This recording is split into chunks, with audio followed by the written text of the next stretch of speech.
Everyone, good morning. So, ano nga ba ang hinihingi ng Diyos sa atin? Ano nga ba yung nire-require ng Diyos sa atin? Simple, the Christian ethic is what is the right thing to do or what is the moral thing to do. Ano ba yun makakapagbigay ng kaluguran sa Kanya? Pag sinabing ethics, moral, it's something to do with morality. Yung Diyos po may moral standard. Meron siyang basis na lahat tayo nag-a-adjust sa kagustuhan ng Diyos. Sabi ng Bible, sabi sa Micah chapter 6 to 8. Yan. Usahin natin. He has told you, O man, what is good, and what to do the Lord requires of you, but to do justice, and to love kindness, and to walk humbly with God.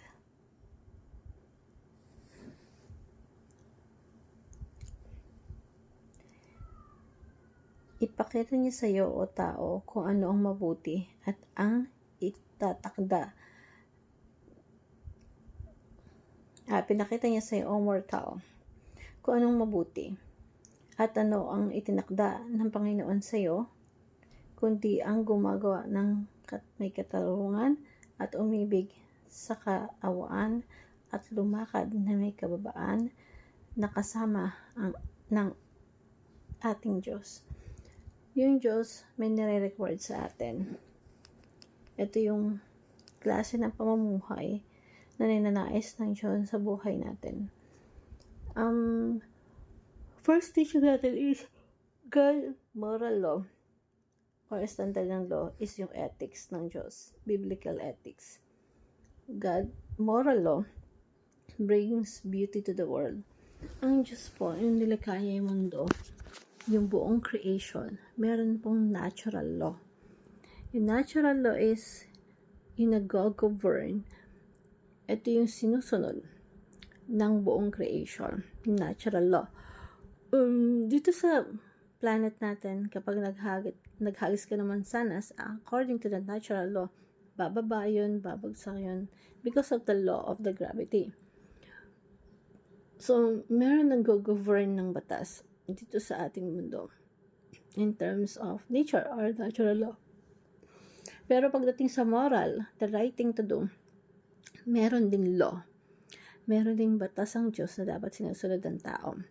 Yung buong creation, sinusunod yung natural law, law of nature.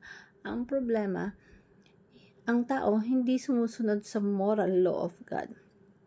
Kasi, nagrebelde tayo sa Diyos eh. Nakaka-addict yung kasalanan. Example, may anak ka na gusto ng ice cream, ng chocolate. Kasi kapag, or Coke, na alam natin na kapag yung bata kumain ng ice cream or ng chocolate, ayaw na niyang nang kumain na masustansyang pagkain eh. So, dapat ganun yung disiplina natin sa kanya na wag pakainin, 'di ba? And usually pag nakita mo i-attempt ng bata na kainin yung mga ayaw mo, yung mga ice cream, yung mga cake, na unahan ka, na isubo na nila yun, kumbaga, yun yung kaalaman ng bunga na mabuti at masama. So, iiyakan ka lang yan. Hindi ka na yan titigilin. So, ganun yung kasalanan kasi nakaka-addict. Once na nagawa mo na siya, simula nagrebelde ang tao laban sa Diyos, puro kasalanan na yan. Puro kasalanan na yung ginagawa sa katauhan. Kaya yung beauty, yung kagandahan ng mundo, kasama ng pumasok na yung suffering, yung death, lahat ng uri ng kasamahan. Kaya pumapangit ang mundo because of sin. Pero pag tayo ay bumalik sa moral law of God,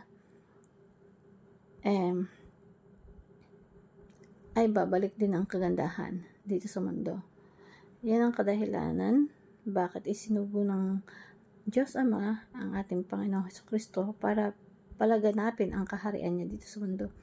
God's kingdom conquered the nation. Yung kaharian ng Diyos sa sakupin lahat ng kaharian ng Diyos. Sabi dito sa Matthew 6, verse 10, Your kingdom come, your will be done on earth as it is in heaven. Dumating nawa ang iyong kaharian, masunod nawa ang iyong kalooban dito sa lupa, katulad ng sa langit. So, anong ibig sabihin nito? Yung kingdom ethics, yung Christian ethics, rise God's biblical ethics. Gusto ng Diyos na ipamuhay dito sa lupa.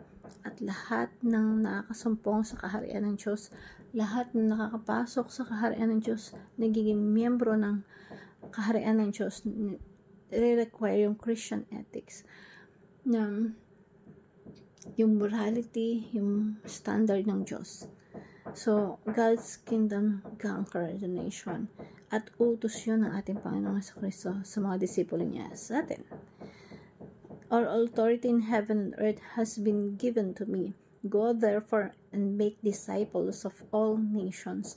Lahat mga bansa na nagrebelde laban sa Diyos, ang napuno ng korupsyon, napuno ng samot-saring mga kasalanan na nagpapahirap sa tao, sabi ni Jesus Christ, disciple them. Ibalik niyo sila sa moral law. Ibalik niyo na sa original intentions of John. Disciple them, baptize them in the name of the Father and the Son and the Holy Spirit, teaching them to observe all the commanded. Bumalik sa Christian ethics. Bumalik tayo sa Diyos. Turuan na sumunod sa lahat ng ipinag-uutos ng Diyos. Ito ay parte ng pananakop ng ating Panginoong Hesukristo sa pagsakop sa lahat ng bansa at maipakita yung original intention ng Diyos na yung mga tao sumasamba at nagpupuri sa ating Diyos at sumusunod sa kanyang kalooban. All nations will submit to God's moral law. Ito yung future natin, na lahat ng bansa magdidisipulo, matuturuan silang sumunod sa lahat ng minuutos ng ating Panginoon at magpapasakop sila sa moral law ng Diyos. Kaya kahit anong korupsyon ng Diyos nakikita natin, korupsyon nakikita natin dito sa ating paligid, we can be sure that someday, simula ngayon paunti-unti, darating yung panahon na lahat ng bansa sa mundo is nasakop na ng ebanghelyo ng ating Panginoon. At lahat naman ay ipamuhay ang biblical na kaparaanan ng ating Panginoon. Biblical ways of living. Or tinatawag nating Christian ethics. All nations will submit to God's moral law. Now, paano natin to apply sa buhay natin? Number 1, work for the government of Christ. Marami sa atin nagtatrabaho sa government ngayon. Marami sa atin na nagtatrabaho sa companies, self-employed, pero lahat tayo nagtatrabaho sa government ni Kristo kahit nasang lugar ka pa.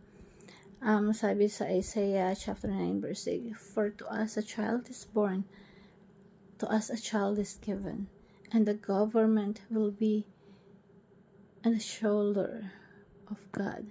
Ang ating Panginoong Jesucristo, pinanganak ang ating Panginoong Jesucristo sapagkat binigay sa atin ang isang anak na lalaki at ang paggogobyerno, ang pamamahala ay maatang sa kanyang balikat.